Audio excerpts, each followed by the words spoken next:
सिर्फ यूजर को ही नहीं, गूगल को भी ये चीज अंडरस्टैंड करनी है कि जिस कीवर्ड के लिए, तो ये चीज वैसे तो कंटेंट राइटिंग के टाइम पे होनी चाहिए। अब आपका आर्टिकल 500 वर्ड का हो या 5000 वर्ड का हो, ये डिसाइड कैसे हो? कंटेंट ऑप्टिमाइजेशन की वजह से। तो वो कंटेंट ऑप्टिमाइजेशन का गैप कैसे कवर हो सकता है? किस तरह आपकी अप्रोच के अंदर ये डाटा कि आप विद इन सेकंड्स ये चीज पता कर सकते हो कि यार एक्चुअल में करना मुझे क्या है। जब आप किसी वेबसाइट की एसईओ कर रहे होते हैं, एक या मल्टीपल कीवर्ड्स को रैंक करने के चक्कर में होते हैं, रैंकिंग ओके सोके होके आई जाएगी, लेकिन सबसे ज्यादा चीज जो फ्रस्ट्रेट करेगी, जो तंग करती है, वो ये है कि जब आपकी रैंकिंग्स स्टक हो जाती हैं, या सेकंड पेज पे या फर्स्ट पेज पे या फिफ्थ या थर्ड या फोर्थ स्पॉट के ऊपर। अब उनको अनस्टक कैसे करना है और आपसे ऊपर जो लोग बैठे हुए हैं उनको आउट रैंक, उनको बीट कैसे करना है, इस वीडियो के अंदर हम बात करने वाले हैं। मेरा नाम है गुलाम अली और इस चैनल के ऊपर मैं एसईओ से रिलेटेड लेटेस्ट अपडेट्स और वो चीजें शेयर करता हूं जो अभी तक आपको किसी और चैनल के ऊपर नहीं मिलेंगी। So make sure to watch the video till the end. जब भी आप ऐसी सिचुएशन में फंस जाएं कि आपको आपसे ऊपर वाले जो पेजेस रैंक कर रहे हैं उनको बीट करना है, तो पहली चीज आपको क्या देखनी चाहिए?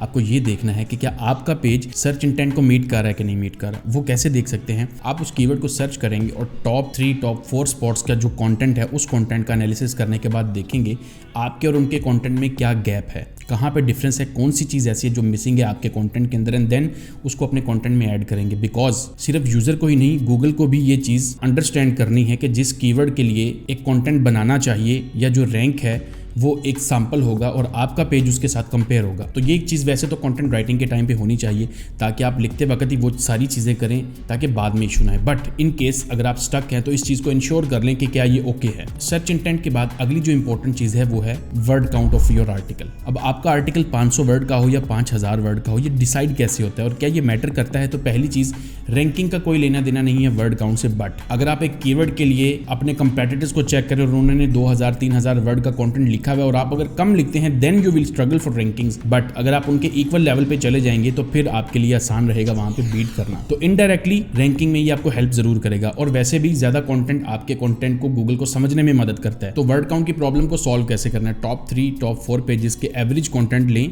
जितना भी वो कंटेंट एवरेज बनता है वो एवरेज आपने कवर करनी है अपने आर्टिकल के अंदर। वो 200 भी हो सकती है, वो 2000 भी हो सकती है, बट मेक श्योर 200 300 400 वर्ड ना हो, उससे ज्यादा हो, बिकॉज थिन कंटेंट की पेनल्टी लग जाएगी, तो बाद में प्रॉब्लम्स फेस करनी पड़ेंगी आपको। उसके बाद छोटी छोटी चीजें होती हैं, जैसे टाइटल के अंदर आपका कीवर्ड आ रहा है, फर्स्ट पैराग्राफ के अंदर आपका कीवर्ड आ रहा है, तो ये चीजें इंश्योर तो कर लीजिएगा वैसे, लेकिन अगर ना की होंगी तो बहुत बड़ी मिस्टेक होगी ये। अब आ जाए कंटेंट की क्वालिटी के ऊपर। तो आपका कंटेंट हमेशा हाईएस्ट क्वालिटी का होना चाहिए। अब हाईएस्ट क्वालिटी किसके लिए होनी चाहिए? यूजर के लिए या सर्च इंजन के लिए? दोनों के लिए।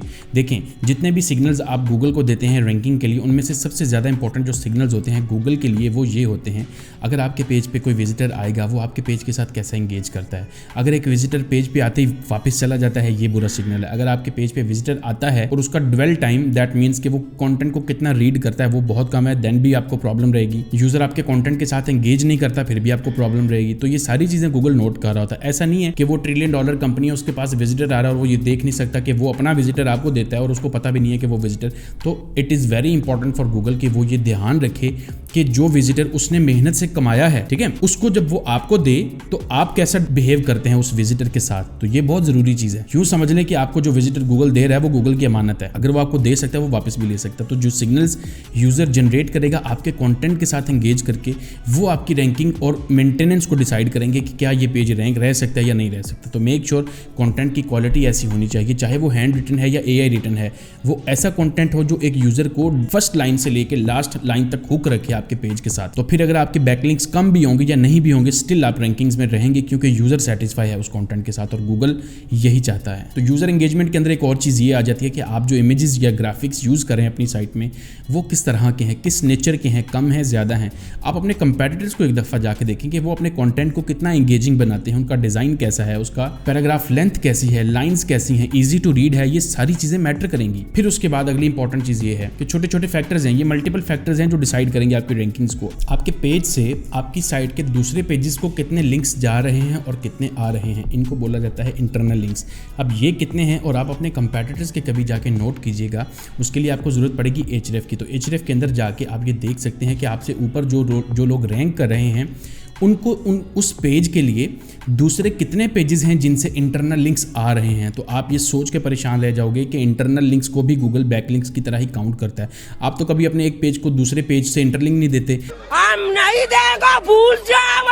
तो आपके कंपेटिटर के एक पेज को दूसरे हंड्रेड्स ऑफ पेजेस से इंटरनल लिंक्स आ रहे होते हैं जिनको आप एचरेफ में दे सकते हो। तो उसके लिए आपको एचरेफ वो वाला लेना पड़ेगा जिसके अंदर वो क्रेडिट्स होते हैं। तो ये स्क्रीन पे एक नंबर दे दूंगा, इससे आप वो सेलर है जिसे आप ले सकते हो, मैं भी इसे लेता हूँ। तो उसके लिए आपने जाके देख लेना है कि एचरेफ में क्या रिपोर्ट आ रही है, कितने ऐसे पेजेस हैं जो रेफर कर रहे हैं उस पेज को इंटरनली। अब आप अपने पेज को कंपेयर करके देखना आप अपने कितने पेजेस को इंटरनल लिंक दे रहे हो, फिर आपको आइडिया होगा कि कहाँ पे लैग कर रहे हो आप, फिर आपको उस चीज को इंप्रूव करना है अपनी वेबसाइट के ऊपर। अब कंटेंट ऑप्टिमाइजेशन बहुत ज्यादा मैटर करती है। आप कभी देखिएगा, आप अपने किसी कंपेटिटर के वेबसाइट के यूआरएल को या पेज के यूआरएल को जो आपसे ऊपर रैंक कर रहे हैं उसको एचरेफ में इंसर्ट कीजिएगा, तो देखिएगा एक ही पेज 50, 100, 200 कीवर्ड्स पे रैंक होगा। उसी टाइम पे आपका जो कीवर्ड होगा वो 10, 20, 30 कीवर्ड्स पे रैंक होगा। क्यों? कंटेंट ऑप्टिमाइजेशन की वजह से। तो वो कंटेंट ऑप्टिमाइजेशन का गैप कैसे कवर हो सकता है? आप उन कीवर्ड्स को ओपन करें, वो जो कंपेटिटर जिन कीवर्ड्स के ऊपर रैंक कर रहा है उन कीवर्ड्स को लिस्ट को ओपन कर लें वहीं से ही एचरेफ में से जाके, और उन कीवर्ड्स को अपने कंटेंट में सर्च करके देखें क्या आप वो टारगेट करें या नहीं करें। अगर नहीं करें तो उनकी लिस्ट बना के अपने कंटेंट को अपडेट करें ताकि आप उस कंटेंट का जो लेवल है वो एटलीस्ट मेंटेन कर सकें। फिर आपके कंटेंट के अंदर की टेकअवेज होने चाहिए जो आपके कंटेंट को समराइज करें, टेबल्स होने चाहिए जो कंटेंट को फॉर्मेट करें, कॉल टू एक्शन ऐड करें ताकि यूजर को हेल्प मिल सके डिसीजन लेने में किसी चीज के बारे में या किसी सर्विस के बारे में जिससे एक्चुअली आपको फायदा होगा। एंड फाइनली एंड में जो चीज आती है वो ये आती है कि आप अपने पेज के बैकलिंक्स, अपने डोमेन के बैकलिंक्स को कंपेयर करें अपने से ऊपर वाले कंपेटिटर के डोमेन और पेज दोनों के बैकलिंक्स को,